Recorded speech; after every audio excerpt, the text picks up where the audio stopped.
Hello बच्चों, let's read this question. This question says that identify the statements as true or false.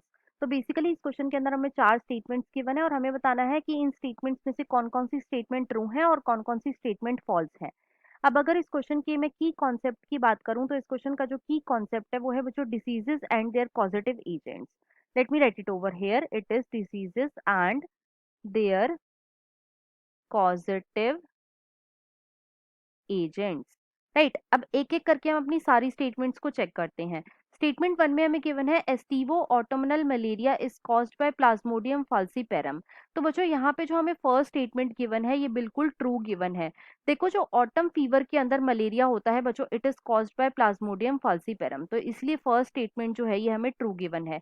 Second में हमें given है causative agent of enteric fever is Haemophilus influenza. तो बच्चों ये statement हमारी false है। देखो, जो एंटेरिक फीवर होता है बच्चों, इसे हम टाइफाइड भी बोलते हैं। It is also known as typhoid. It is typhoid. Right, और जो टाइफाइड होता है बेसिकली इसका पॉजिटिव एजेंट क्या है? इसका पॉजिटिव एजेंट होता है बच्चों salmonella typhi. It is salmonella typhi, तो इसीलिए ये स्टेटमेंट जो है ये हमारी फॉल्स गिवन है।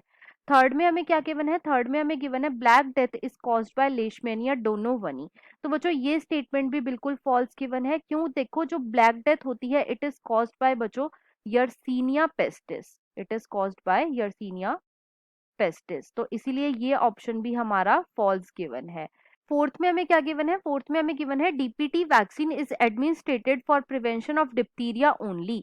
तो बच्चों ये स्टेटमेंट भी हमारी फॉल्स है। देखो, जो डीपीटी वैक्सीन होती है, डीपीटी की फुल फॉर्म क्या होती है? इसकी फुल फॉर्म होती है बच्चों डिप्थीरिया, पर्ट्यूसिस और टेटनस। तो बेसिकली ये थ्री डिसीजेस के लिए होती है। राइट, तो यहाँ पे सिर्फ डिप्थीरिया के लिए कैसे हो जाएगी ये वैक्सीन? ये होती है बच्चों डिप्थीरिया, पर्ट्यूसिस और टेटनस तीनों के लिए। तो यहाँ पे ये स्टेटमेंट भी हमें फॉल्स गिवन है। तो सिर्फ फर्स्ट स्टेटमेंट ट्रू है और बाकी तीनों स्टेटमेंट फॉल्स है। अब क्वेश्चन में हमसे यही पूछा गया था कि कौन सी स्टेटमेंट ट्रू है और कौन सी फॉल्स है।